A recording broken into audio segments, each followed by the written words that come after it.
Next one is conditional probability.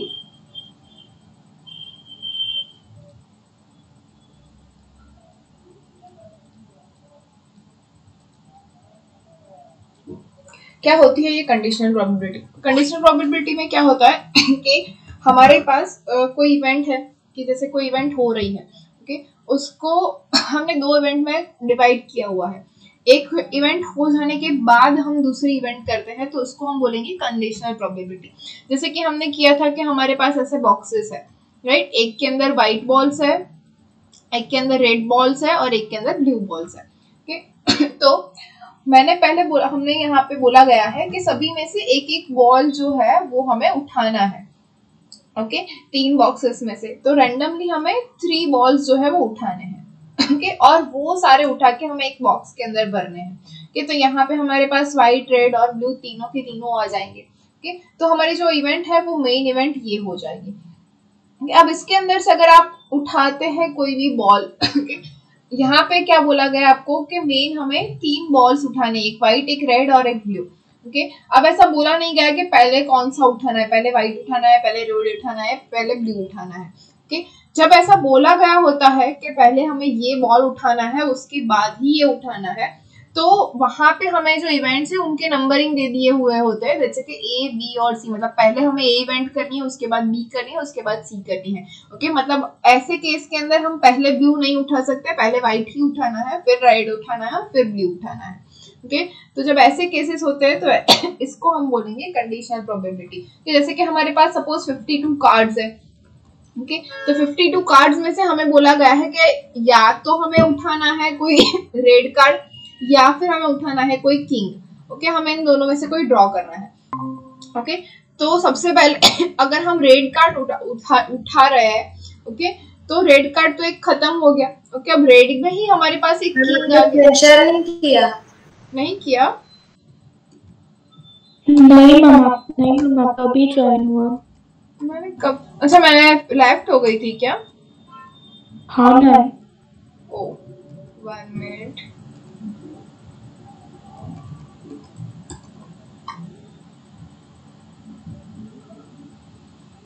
Internet issue फिर से क्यों आ गया?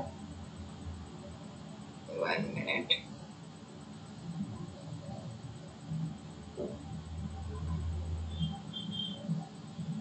ओके,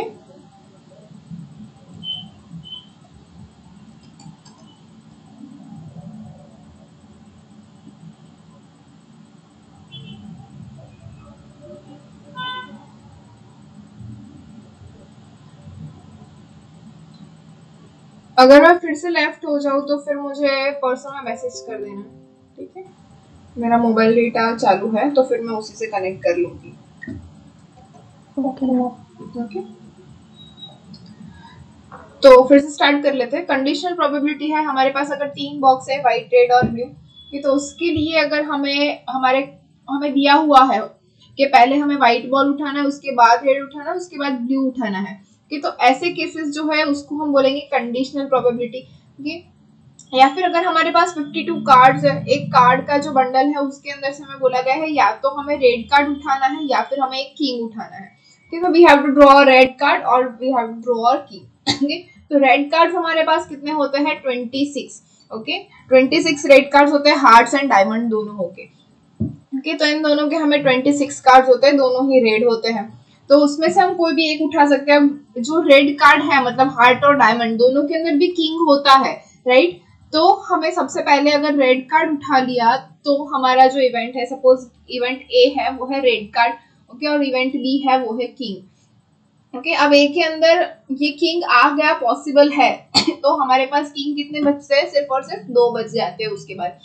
तो ऐसे केसेस के अंदर हम प्रोबेबिलिटी जो फाइंड करेंगे उसको बोलेंगे probability of B given A. B given A का मतलब क्या होता है कि प्रोबेबिलिटी हम बी की फाइंड कर रहे हैं विच इज किंग फाइंड करने के लिए, और गिवन ए इसको हम ऐसे स्लैश करके ए लिखेंगे तो बोलेंगे प्रोबेबिलिटी ऑफ बी गिवन ए। ए का मतलब है हमारा जो रेड कार्ड है वो, मतलब एक इवेंट हमने पहले ऑलरेडी कर ली है, हमने रेड कार्ड जो है वो उठा लिया है, उसको हमने ड्रॉ कर लिया है, उसके बाद हम इवेंट बी कर रहे हैं, इसीलिए हम इसको बोलेंगे प्रोबेबिलिटी ऑफ बी गिवन ए। मतलब ए जो है वो ऑलरेडी अकर्ड हो चुकी है इवेंट, उसके बाद हम इवेंट बी कर रहे हैं। तो इसके लिए हमारे पास फॉर्मूला है P of B given A is equals to P of A intersection B divided by P of A. Okay, मतलब जिसका पहले हो चुकी है उससे हमें डिवाइड करना है।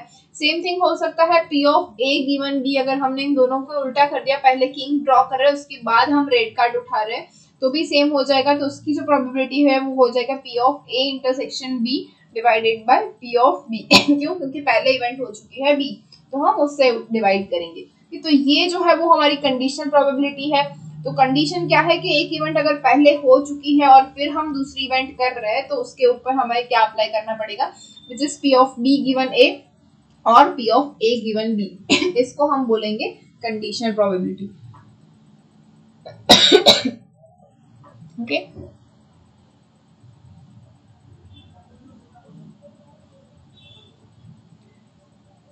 नेक्स्ट वन इज, ओके लिख लेते हैं। हमारे पास अगर है P of A given B is equals to P of A intersection B divided by P of B, इसको हम नंबर 1 बोलेंगे। और नंबर 2 है P of B given A which is equals to P of A intersection B divided by P of A, इसको हम बोलेंगे number 2। Okay, ये दोनों हो गए हमारे पास। अब इन दोनों के ऊपर से हम ये भी लिख सकते हैं कि P of A intersection B is equals to क्या हो सकता है, एक तो हो सकता है P of B into P of A given B, और दूसरा हो सकता है P of A into P of B given A. अभी ये याद रखना है, पी ऑफ ए आ रहा है तब P of B given A आएगा, और पी ऑफ बी आ रहा है तब P of A given B आएगा। मतलब फर्स्ट और लास्ट बी बी होगा और बीच में ए होगा, तो जैसे यहाँ पे फर्स्ट और लास्ट ए होगा, बीच में जो है वो बी होगा। तो P of A intersection B के लिए हमें ये फॉर्मूला भी मिल गया। ओके, ये दो फॉर्मूला मिल गए, सॉरी नंबर 3। ये तो हमारे पास P of A given B के लिए फॉर्मूला है, P of B given A के लिए फॉर्मूला है, और P of A intersection B के लिए फॉर्मूला है। ओके, अब इन सभी के ऊपर और चीजें भी होती है कि जैसे कि इसको बोल सकते हैं हम इंडिपेंडेंट इवेंट्स और डिपेंडेंट इवेंट्स। ओके, तो इंडिपेंडेंट इवेंट्स जो है वो क्या होती है, एंड द डिपेंडेंट इवेंट्स वो क्या होती है। ओके, जब हमने दो इवेंट की, क्योंकि एक इवेंट है और दूसरी इवेंट है, दो इवेंट हमने की और वो दोनों एक दूसरे के ऊपर डिपेंडेंट है या डिपेंडेंट नहीं है। डिपेंडेंट होती है तो क्या होता है, जैसे कि हमारे पास यहाँ पे रेड कार्ड के लिए हुआ कि किंग और रेड कार्ड जो है वो एक दूसरे के ऊपर डिपेंडेंट है। किंग रेड कार्ड के अंदर किंग हो सकता है, दो किंग हो सकते हैं, तो मतलब कि P of A intersection B आता है। ओके, अब अगर पी ऑफ इंटरसेक्शन बी नहीं आता है, मतलब कि डिपेंडेंट नहीं है, वो इंडिपेंडेंट है। इंडिपेंडेंट मतलब क्या होगा, जैसे हम कहते थे कि हम अगर दो जो डाइस है उसको उछालेंगे, okay, if we throw 2 dice and we have हमारे पास इवेंट ए है जिसके मल्टीप्लिकेशन 4 है और इवेंट बी है जिसका मल्टीप्लिकेशन 5 है, या फिर एडिशन जो है दोनों का ऐड करें तो हमें 4 मिल रहा है और दोनों को ऐड करने से हमें 5 मिल रहा है, 5 के मल्टीप्लिकेशन में है। तो ये जो दो इवेंट है वो दोनों की दोनों इंडिपेंडेंट हो जाएगी। क्यों? क्योंकि 4 से डिवाइड हो 4 का हो मल्टीप्लायर, वो क्या हो सकता है 1 3 3 1, सिर्फ 4 के लिए रखते हैं और कुछ नहीं करते हैं कि 1 3 3 1 हो जाएगा और 2 2 हो जाएगा और कुछ जी नहीं। 5 के लिए क्या हो जाएगा 2 3 3 2 फिर 1 4 एंड 4 1। ओके, ये सारे 5 के लिए हो जाएंगे। अब देखो इन दोनों के बीच में कोई इंटरसेक्शन पोर्शन है जी नहीं, कुछ भी कॉमन नहीं है, तो ये दोनों एक दूसरे के ऊपर डिपेंडेंट नहीं है, तो ये दोनों इवेंट जो है वो इंडिपेंडेंट इवेंट्स है। तो ऐसे केसेस में हम क्या बोल सकते हैं, इंडिपेंडेंट इवेंट है, इसका मतलब कि P of A intersection B intersection portion है ही नहीं, इंटरसेक्शन 5 है। ओके, तो ऐसे केसेस में क्या होगा कि two events associated with a random experiment are said to be independent if the occurrence of one of them does not affect the probability of occurrence of the other event. If A and B two independent events, then P of B given A is equals to P of B and P of A given B is equals to P of A. Okay, अगर independent event हुई तो ये हो जाएगा। क्यों? क्योंकि P of A intersection B वो तो है ही नहीं हमारे पास, तो वो 1 हो जाएगा। ओके, तो हमारा जो P of B intersection A है वो हो जाएगा P of B, and P of P of A given B is P of A and P of B given A is P of B. Okay, और अगर dependent events है,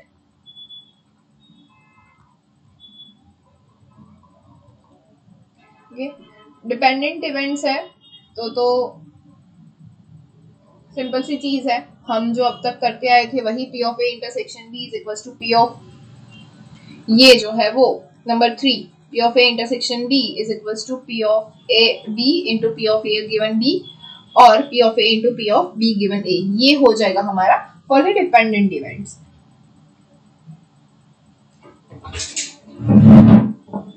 okay, one more thing, अगर independent events है तो हमारे पास एक और चीज आएगी विच is P of A intersection B is equal to P of A into P of B।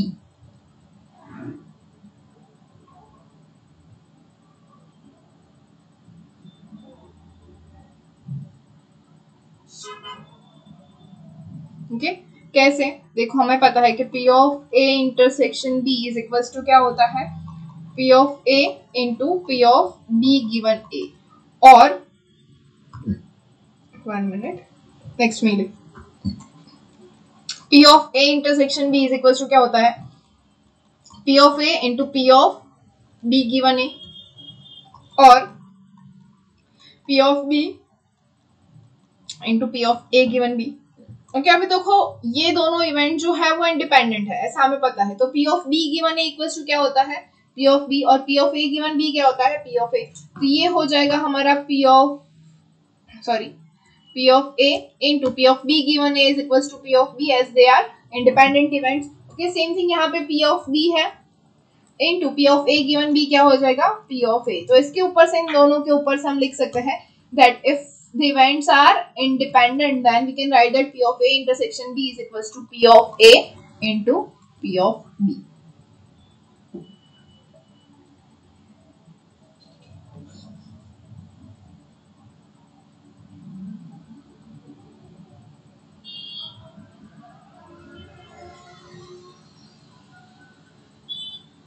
Okay, next one is example.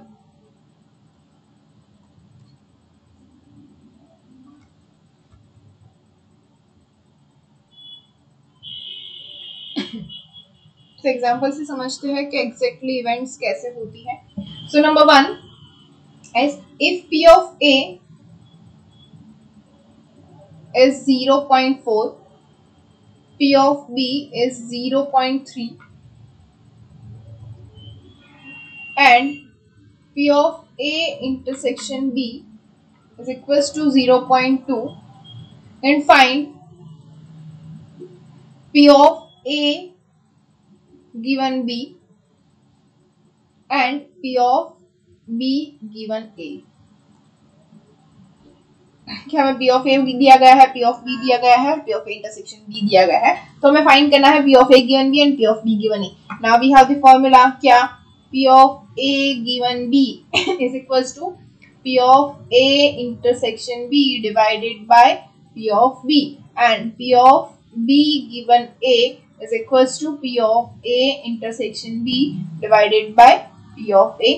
तो which is equals to हम क्या लिख सकते हैं, P of A intersection B is 0.2 divided by P of B is 0.3 which is equals to 2 by 3। तो हमें ये मिल गया 2 by 3।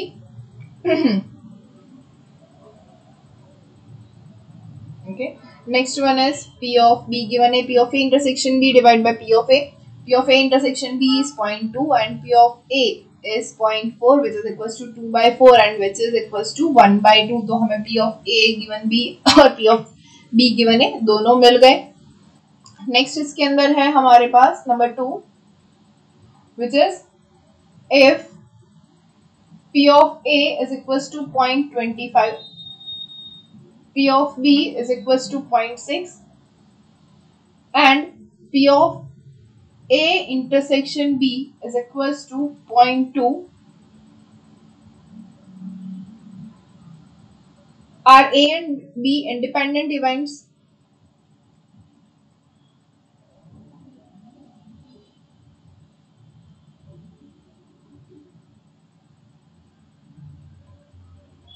कि हमें यहाँ पे पूछा गया है कि ए एंड बी जो इवेंट्स है वो दोनों इंडिपेंडेंट है या नहीं। तो सबसे पहले क्या देखेंगे, पी ऑफ ए है, पी ऑफ बी है, P of A is 0.25, P of B is 0.6 and P of A intersection B is equals to 0.2। Are A and B independent events? क्या A and B independent event है, ये हमें prove करना है। तो A and B independent event है, इसके लिए हमारे पास क्या है, P of A intersection B is equals to P of A into P of B. Okay, otherwise हमारे पास है कि P of A intersection B,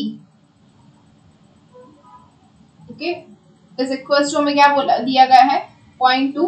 okay, तो P of A intersection B is equals to 0.2 and P of A is equals to 0.25.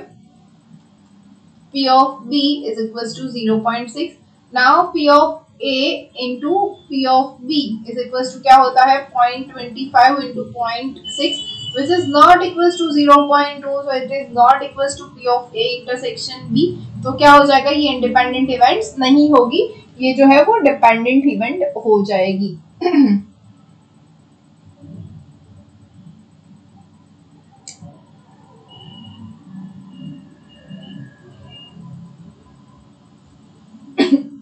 Okay, next example. Ma'am last slide करो। हाँ,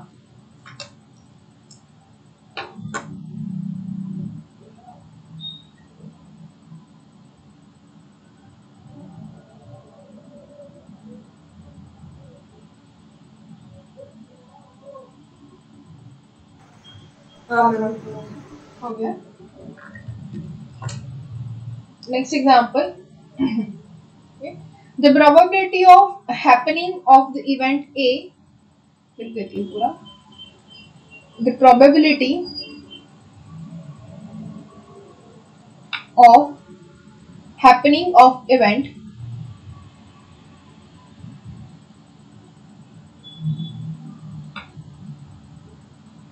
A is A and that of the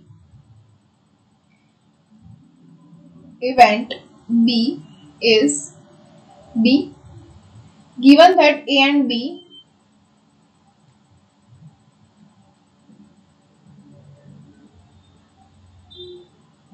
are independent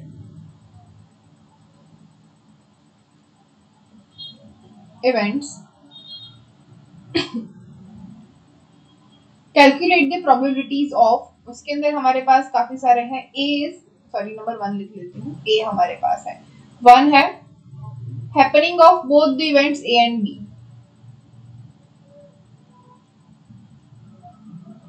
number 2 is not happening both the events A and B,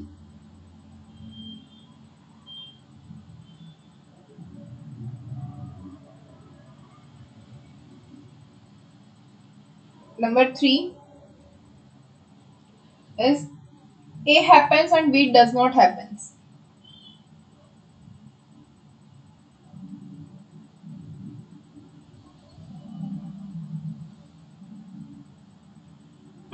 number 4 B happens and A does not happens, B happens, A does not happens, number 5 is B does not happen।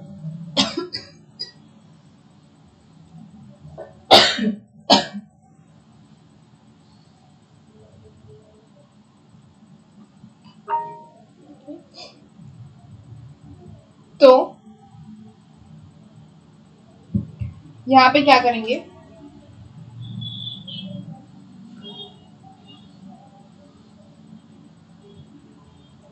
क्या बोला गया है, the probability of happening of event A is A and that the event B is B. फिर इसको हम लिख सकते हैं P of A is equals to A and P of B is equals to B, ये दिया गया है हमें। नंबर 1 क्या है, अच्छा एक और चीज हमें दी गई है कि क्या है, independent events, both events are independent. तो अब है both A and B happen. Okay, तो first one is both A and B happens, कि दोनों हैपन हो रहा है, तो मतलब क्या हो जाएगा, P of A intersection B is equals to P of A into P of B, दोनों हो रही है P of A into B of B which is a into b, so this is the probability of happening both p of a intersection b is A into B. Number 2 क्या है, not happening both A and B, मतलब A भी happens नहीं हो रही है, B भी happens नहीं हो रही है तो इसको हम क्या बोल सकते हैं, not happening A and B both. Okay, so not happening A, इसको हम क्या बोल सकते हैं, ए कॉम्प्लीमेंट। तो पी ऑफ ए कॉम्प्लीमेंट मतलब ए नहीं हैपन हो रही है तो क्या हो जाएगा, 1 minus P of A, we know that and 1 minus p of a is 1 minus a. Not happening b also, तो p of b complement which is 1 minus p of b which is equals to 1 minus b। हमारे पास 1 minus a 1 minus b है। अब क्या बोला गया कि not happening both, मतलब p of a complement intersection b complement, दोनों का इंटरसेक्शन है। अब हमें ये तो पता है कि ये जो इवेंट है दोनों की दोनों वो इंडिपेंडेंट है, तो इसके इक्वल्स टू हमें मिलेगा p of a complement into p of b complement which is equals to p of a complement is 1 minus a into p of b complement is 1 minus b। अब जो है number 3 which is a happens and b does not happens तो number 3 is a happens, okay, तो p of a ये तो हो रहा है a happens मतलब हो जाएगा a, b does not happen that is p of b complement which is equals to 1 minus b, और हम लिख सकते हैं 1 minus p of b which is equals to 1 minus b। okay, अब a happens and b does not happens which is p of a intersection b complement which is equals to p of a into p of b complement which is equals to a into 1 minus b। ये हो जाएगा हमारा number 3। Number 4 क्या है हमारा, same b happens and a does not happen, so यहाँ पे हो जाएगा p of b is equals to b and p of a complement is equals to 1 minus p of a is equals to 1 minus a। क्या p of b into, अब क्या है इन दोनों का जो है इंटरसेक्शन लेना है तो हो जाएगा p of a complement intersection b which is equals to p of a complement into p of b which is equals to p of a complement is 1 minus a and p of b is b, तो ये हो जाएगा हमारा number 4। Number 5 simple सा है, यहीं पे लिख लेती हूँ which is b does not happens, मतलब b p of b complement which is equals to 1 minus p of b and 1 minus p of b is 1 minus b, तो ये हो गया हमारा नंबर 5। ओके, नेक्स्ट एग्जांपल कौन सा है, number 4। मेरे पे क्लास में हाँ,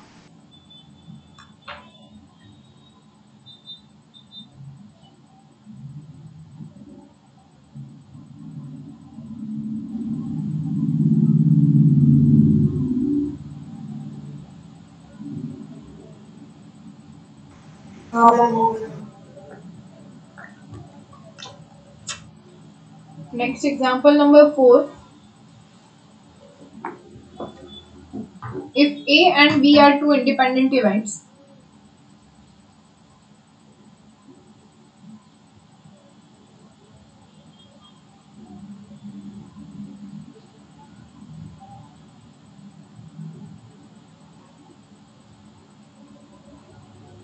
and P of A is equals to 2 by 3, P of B is equals to 3 by 5, find P of A union B। okay?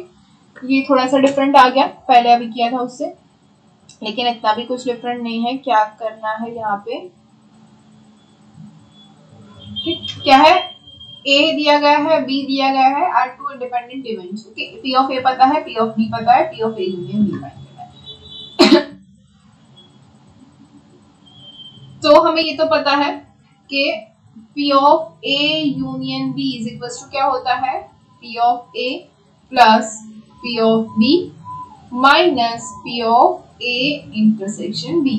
ये हमें पता है क्या होता है, राइट, ये P of A union B होता है। P of A intersection B जो है वो हमें नहीं दिया गया है, लेकिन हमें यहाँ पे बोला गया है कि टू इंडिपेंडेंट इवेंट है, तो इसको मतलब हमें ये भी पता है कि P of A plus P of B minus P of A intersection B क्या हो जाएगा, P of A into P of B।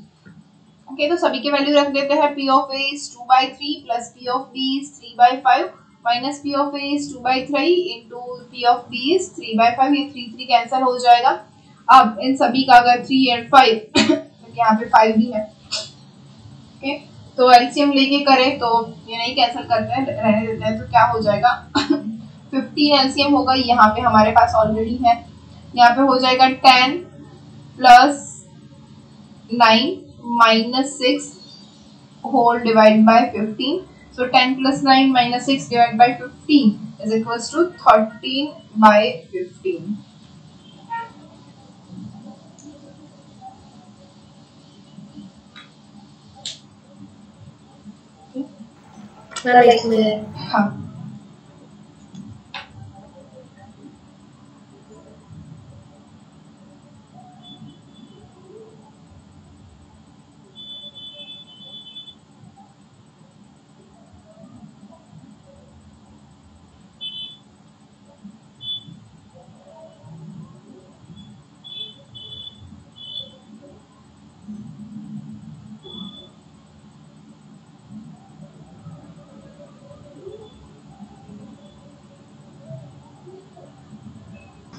हाँ,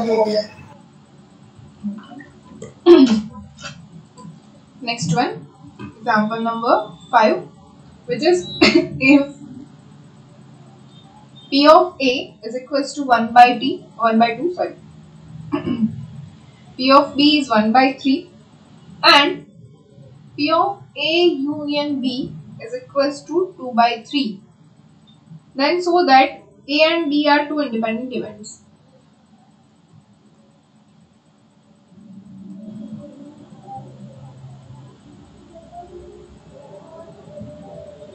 ये हमें शो करना है कि A एंड B जो है वो दोनों इंडिपेंडेंट इवेंट्स है। तो क्या करेंगे, P ऑफ A दिया गया है, P ऑफ B दिया गया है, P of A union B दिया गया है फिर से हम वही करेंगे, P of A union B is equals to क्या होता है, P of A plus P of B minus P of A intersection B।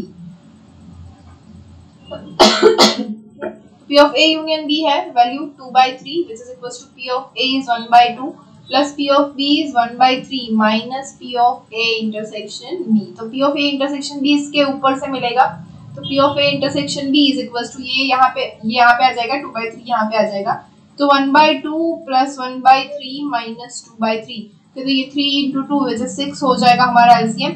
तो यहाँ पे रहेगा हमारे पास 3 plus 2 minus 4 divided by 6 which is equals to 3 plus 2 5 minus 4 is 1 by 6, ये हो गया हमारा 1 by 6। अब देखते हैं P of A intersection B is equals to 1 by 6। Now P of A is 1 by 2 and P of B is equals to 1 by 3, so P of A intersection B is equals to P of A into P of B which is equals to 1 by 6। तो P of A intersection B is equals to P of A into P of B मिला, जिसका मतलब होता है कि ये independent events है।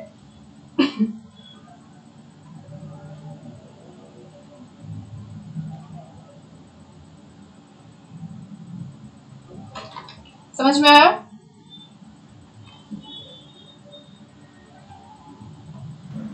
Yes. तो next example number 6,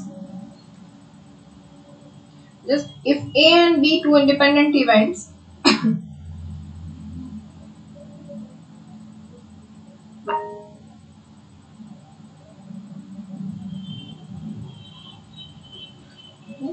then number 1 is A and B complement,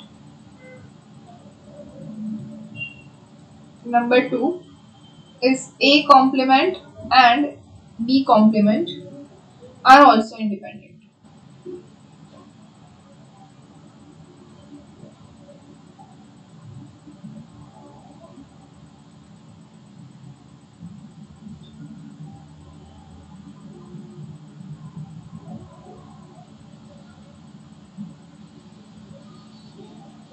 ठीक है, तो ये हमें सेकंड जो है वो प्रूव करना है, फर्स्ट है हमें फाइंड करना है P of A sorry A and B complement के लिए।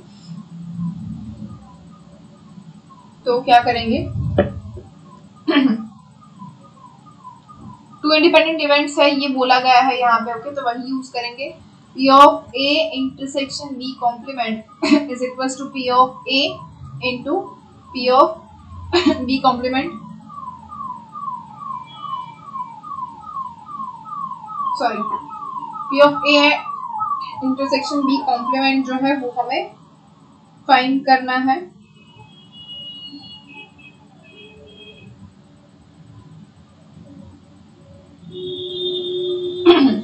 तो हमारे पास फॉर्मूला है that P of A intersection B complement is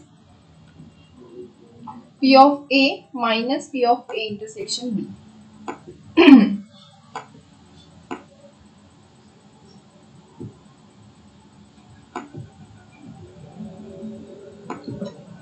okay?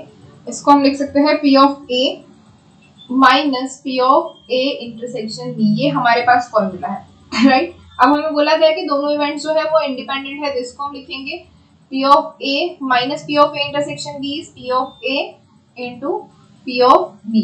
कि अब इन दोनों में से P of A जो है वो कॉमन निकलेगा, तो अंदर क्या बचा 1 minus P of B, and 1 minus P of B is equals to P of B complement. Okay, तो ये जो है वो हमने प्रूव कर दिया कि A एंड B कॉम्प्लीमेंट, अब A complement and B complement are also independent, मतलब ये दोनों इंडिपेंडेंट है तो ये भी इंडिपेंडेंट हुआ, अब ये दोनों भी इंडिपेंडेंट हो गए, वो हम प्रूव करेंगे। इन नंबर 2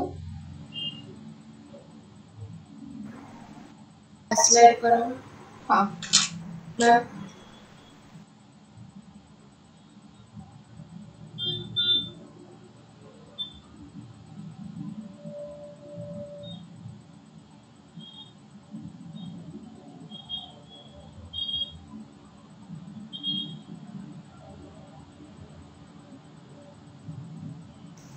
हो गया।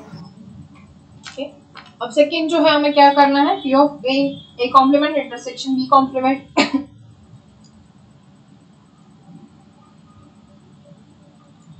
इसके इक्वल्स टू हम क्या लिख सकते हैं, बाय डी मॉर्गन्स लॉ याद है तो क्या होता है, P of A union B whole complement is P of A complement intersection B complement होगा। ओके, अब P of A union B complement हमें फाइंड करना है, तो इसको हम लिख सकते हैं 1 minus P of A union B, okay, which is equals to 1 minus P of A union B is equals to P of A plus P of B minus P of A intersection B, okay, which is equals to 1 minus P of A minus P of B। अब P of A ये minus minus हो जाएगा, plus P of A intersection B। अब A intersection B तो हमें पता है क्या है, A and B two independent है, तो P of A intersection B हो जाएगा P of A into P of B। तो यहाँ पे हम लिखेंगे plus P of A into P of B। Okay, अब इन दोनों को साथ में अगर ले लें हम, ओके, तो ऐसे ही लिखते हैं 1 minus P of A minus, अब इन दोनों में से P of B अगर कॉमन निकाल ले तो क्या बचेगा, 1 माइनस P of A। तो अगर दोनों में से कॉमन क्या निकलेगा, 1 माइनस P of A, तो ये हो जाएगा 1 माइनस P of A, यहाँ पे 1, दूसरा क्या होगा 1 माइनस P of B, तो ये हो जाएगा 1 minus P of A is P of A complement into 1 minus P of B is P of B complement. तो ये हो गया, ये दोनों भी क्या हो जाएगा, देखो P of A complement intersection B complement is equals to P of A complement into P of B complement मिला, मतलब ये भी क्या होगा, इंडिपेंडेंट इवेंट हो गई।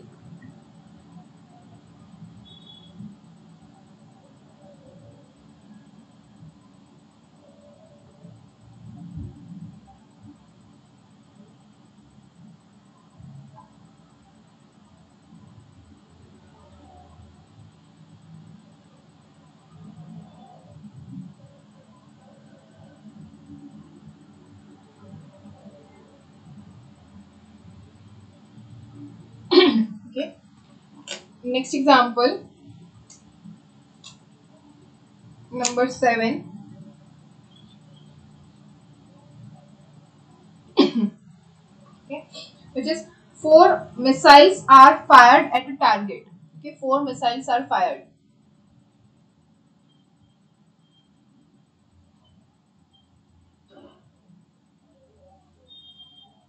at a target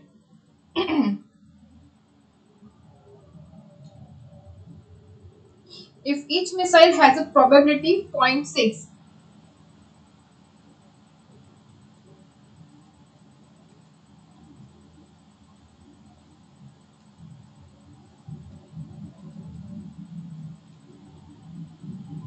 of hitting the target.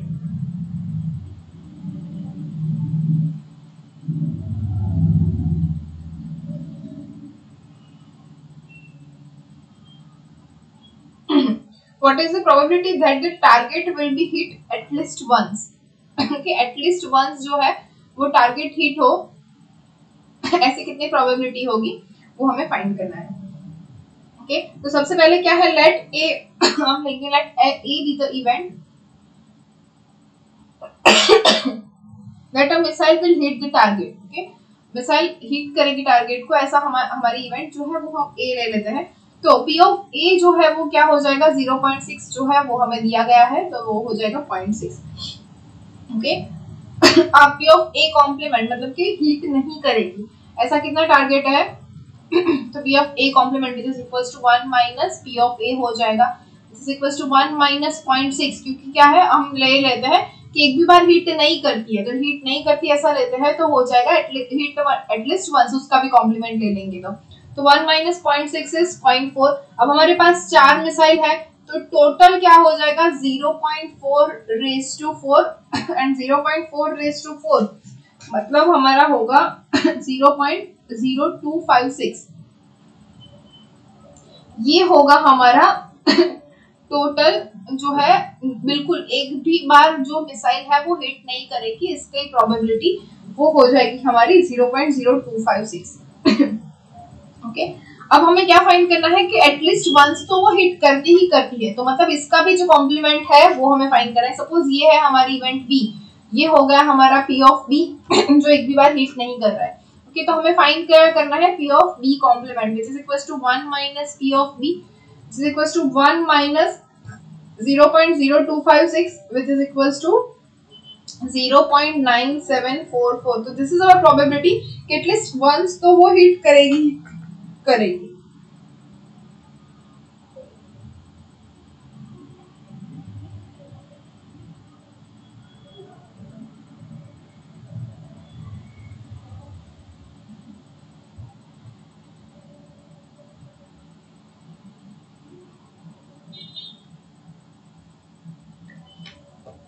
Next example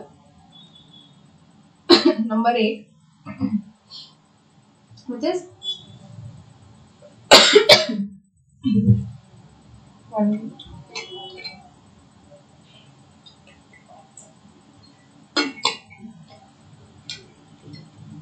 Ram is selected for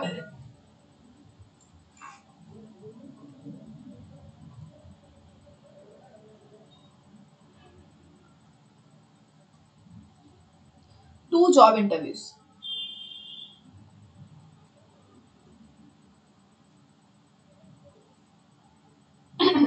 He estimates that the probability of his getting a job in the first interview is 0.6. क्योंकि अगर हम लेते हैं कि फर्स्ट जॉब है वो P of A है, इसकी प्रोबेबिलिटी है 0.6 and that in the second interview is 0.4. Okay, suppose हम उसका जो सेकंड इंटरव्यू है उसको P of B बोलते हैं, तो उसकी प्रोबेबिलिटी है 0.4. जो राम है वो उसने 2 इंटरव्यू जो है वो किए हैं, उसके हिसाब से जो उसकी प्रोबेबिलिटी है कि टू गेट दी जॉब, तो ए के लिए उसकी प्रोबेबिलिटी है 0.6 और बी के लिए है 0.4. ओके, तो हमें क्या फाइंड करना है, what is the probability of his getting at least one job, कि तो एटलीस्ट वन जॉब उसको अगर मिल जाए तो उसकी प्रोबेबिलिटी क्या होगी वो हमें फाइंड करना है. ओके, तो एक तो चीज हमें पता है कि P ऑफ A और P ऑफ B दोनों क्या है, इंडिपेंडेंट इवेंट है, एक दूसरे के ऊपर नहीं है. ऐसा नहीं है कि A में अगर हो जाए तो B में नहीं होगा, या B में हो जाए तो A में नहीं होगा, या फिर A में होगा तो B में होगा ही ऐसा कुछ भी नहीं है यहाँ पे, क्योंकि दो अलग अलग जॉब के बारे में बात किया गया है. तो दोनों ही इवेंट जो है वो क्या है, इंडिपेंडेंट है. तो इसके ऊपर से हमें ये तो पता ही है कि P of A intersection B क्या हो जाएगा, P of A into P of B अब P of A हमें दिया गया है which is 0.6 and P of B है जो है वो है 0.4। ये हो जाएगा हमारा P of A intersection B। Okay, अब हमें क्या फाइंड करना है कि एटलीस्ट एक जॉब उसको मिल जाए। तो एटलीस्ट एक जॉब क्या हो जाएगी, P of A union B।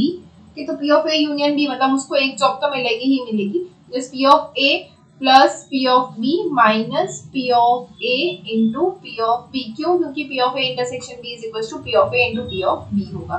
कि तो P of A is 0.6 plus P of B is 0.4 minus P of A into P of B is 0.6 into 0.4।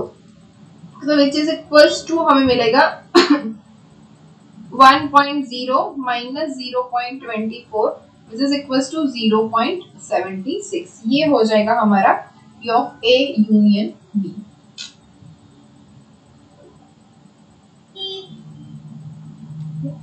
Next example number 9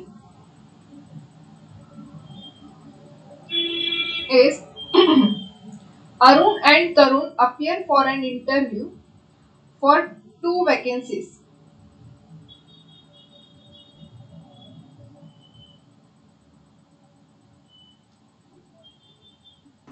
ma'am एक मिनट लास्ट लाइन करो। हाँ हो गया। Arun and Tarun appear for an interview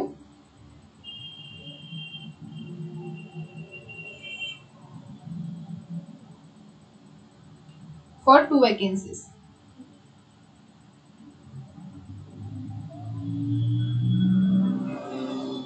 The probability of Arun's selections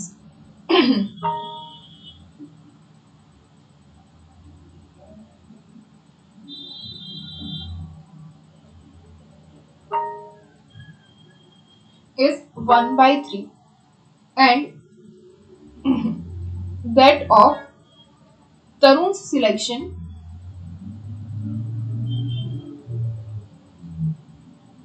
is 1/5.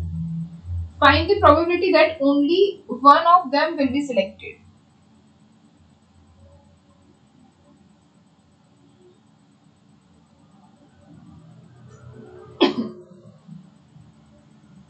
Okay? सिर्फ एक ही select होना चाहिए ऐसी प्रोबेबिलिटी हमें फाइंड करनी है।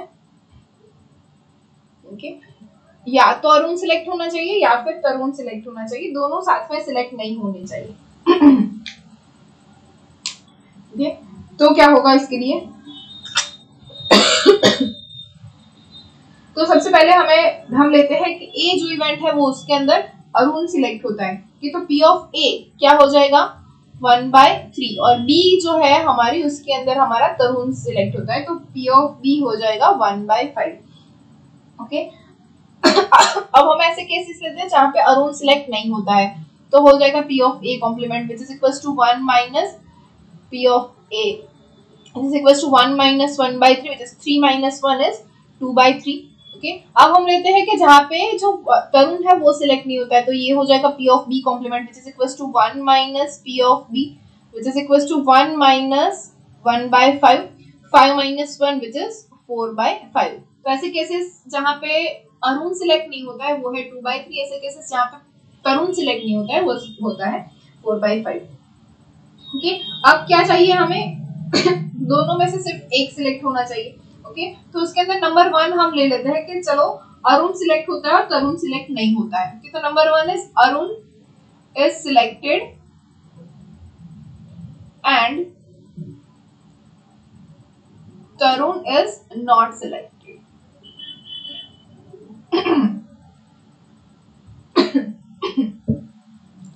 और नंबर 2 क्या हो जाएगा? Tarun is selected and Arun is not selected. Okay, तो in this case number 1 Arun selected है और Tarun not selected है तो ये क्या हो जाएगा P of A into P of B complement which is equals to P of A क्या है हमारे पास 1/3 और P of B complement है 4/5 which is equals to 1/3 into 4/5 which is 4/50।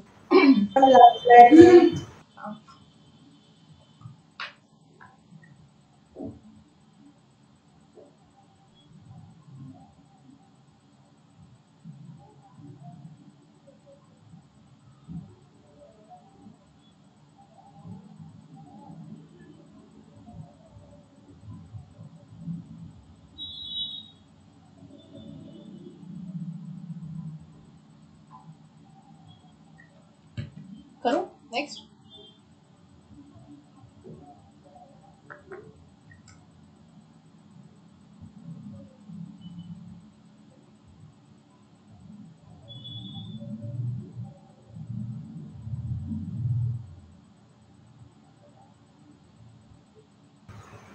हाँ मैम।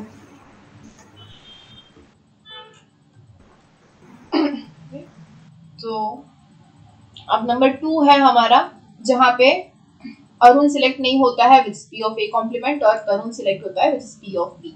तो P of A complement is 2/3 and P of B is 1/5। तो ये हो जाएगा 2/3 into 1/5 which is equal to 2/15। Okay, अब क्या है, हमें क्या फाइंड करना है कि दोनों में से एटलीस्ट एक ही जो है वो सिलेक्ट होगा, मतलब इन दोनों को हमें इकट्ठा करना है। तो क्या हो जाएगा, हमारी जो हमें जो फाइंड करना है which is P of A into P of B complement plus P of A complement into P of B. Okay, इसको हम क्या बोल सकते हैं, P of A intersection B complement union A complement intersection B. ऐसा होगा जहां पे वो सिर्फ दोनों में से सिर्फ एक ही सिलेक्ट होगी।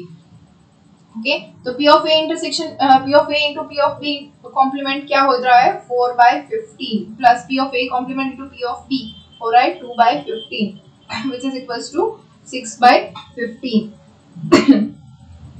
Okay, and is equals to 2/5। तो ये जो है वो हमारा फाइनल आंसर है, which is equals to 2/5।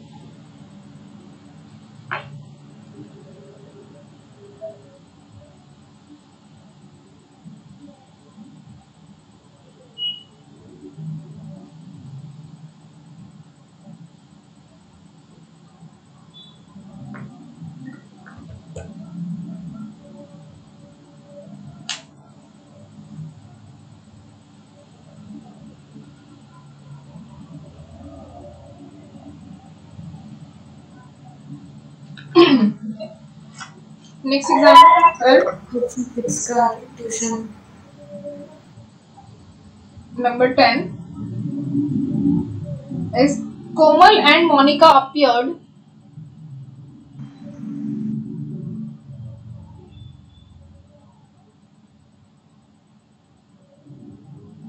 for an interview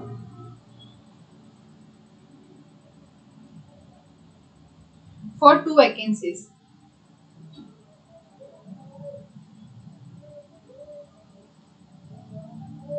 The probability of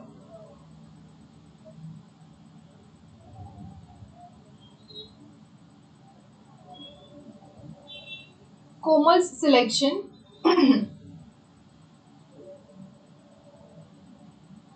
is 1/3 and that of Monica's rejection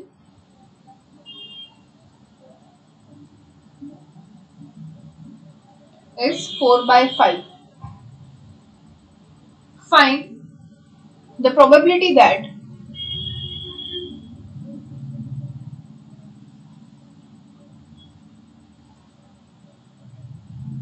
only one of them will be selected.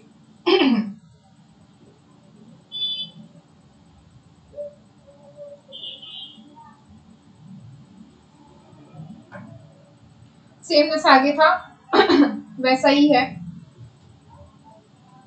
Okay, हम अब ए जो है वो कोमल के लिए है और बी जो है वो मोनिका के लिए है। ओके, तो हमें क्या दिया गया है कि पी ऑफ ए मतलब कोमल के सिलेक्शन के लिए हमें दिया गया है क्या है 1/3। ओके, तो P of A is equals to 1/3 और मोनिका का क्या दिया गया है, रिजेक्शन दिया है। तो हम इसको लिखेंगे पी ऑफ बी कॉम्प्लीमेंट, क्योंकि ए जो है वो सिलेक्शन है तो बी भी सिलेक्शन ही होगा। बी कॉम्प्लीमेंट क्या हो जाएगा, इसका रिजेक्शन हो जाएगा। रिजेक्शन का क्या दिया हुआ है 4/5, तो P of B complement is equals to 4/5 हो जाएगा। ओके, तो इसके ऊपर से हम पी ऑफ बी भी फाइंड कर सकते हैं। P of B complement is equals to क्या होता है 1 minus P of B and this will give us P of B is equals to 1 minus P of B complement. which is equals to 1 minus 4 by 5. 5 minus 4 is 1 by 5, तो P of B हमारा हो जाएगा 1 by 5. Okay, अभी same जैसे हमें आगे किया था वैसा ही P of A कॉम्प्लीमेंट भी फाइंड करना है. तो P of A complement is equals to क्या हो जाएगा 1 minus P of A which is equals to 1 minus 1 by 3. 3 minus 1 is 2 by 3. तो P of A कॉम्प्लीमेंट मतलब कि मोनिका का रिजेक्शन, सॉरी कोमल का रिजेक्शन हो गया, मोनिका का रिजेक्शन हो गया, कोमल का सिलेक्शन हो गया, मोनिका का सिलेक्शन भी हो गया. चारों के चारों केसेस हमारे पास है. ओके, अब फिर से यही है कि ये अब प्रोबेबिलिटी क्या हो जाएगी 1 by 3 के साथ 4 by 5 मल्टीप्लाई होगा और 1 by 5 के साथ 2 by 3 मल्टीप्लाई होगा, जैसे हमने यहाँ पे किया था आगे इस केस के अंदर. तो वही सेम कर लेते हैं. तो number 1 is P of A into P of B complement which is equals to 1 by 3 into 4 by 5 is equals to 4 by 15. Number 2 is P of A complement into P of B which is equals to A complement क्या है 2 by 3 और P of B है 1 by 5, तो ये हो जाएगा 2 by 3 into 1 by 5 which is equals to 2 by 15. Okay, अब इसका टोटल क्या हो जाएगा P of A into P of B complement plus P of A complement into P of B which is equals to P of A into P of B complement is equals to 4 by 15 plus P of A complement into P of B is 2 by 15. 2 plus 4 is 6 by 15 and 6 by 15 is again 2 by 5.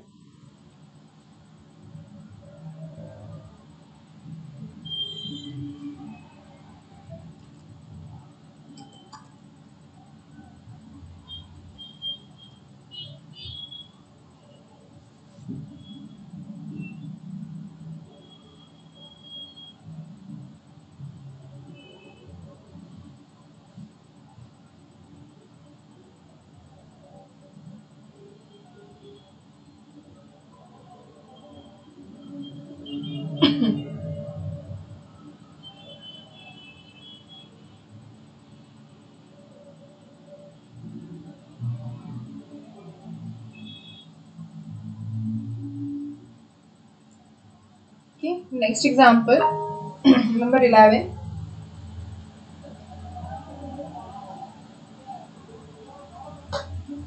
This a bag contains 19 tickets.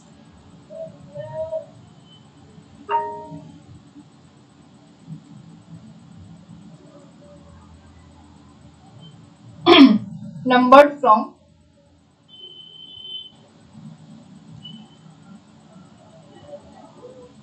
1 to 19. A ticket is drawn and then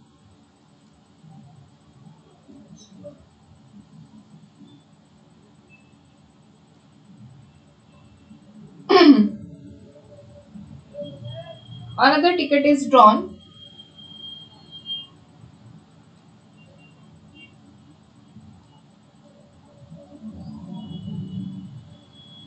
without replacement.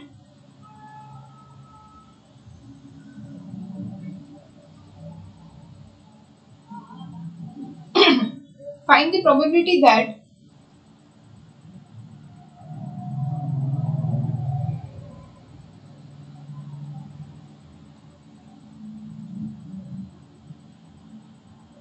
both the tickets will show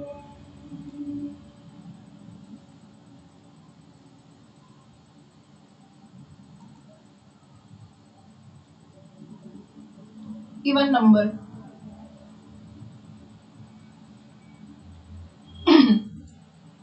क्या है? A bag contains 19 tickets numbered from 1 to 19. A ticket is drawn and then another ticket is drawn without replacement. Find the probability that both the tickets will show even number. Okay? मतलब क्या है यहाँ पे एक bag के अंदर 19 ticket है, तो हमारा जो टोटल सेट है S उसको हम बोल देंगे 1 2 3 4 5 6 7 8 9 10 11 12 13 14 15 16 17 18 and 19. कैसे 19 टिकट्स हैं. Okay, a ticket is drawn. Yes ma'am physics का क्लास है, लिंक आ गई. क्या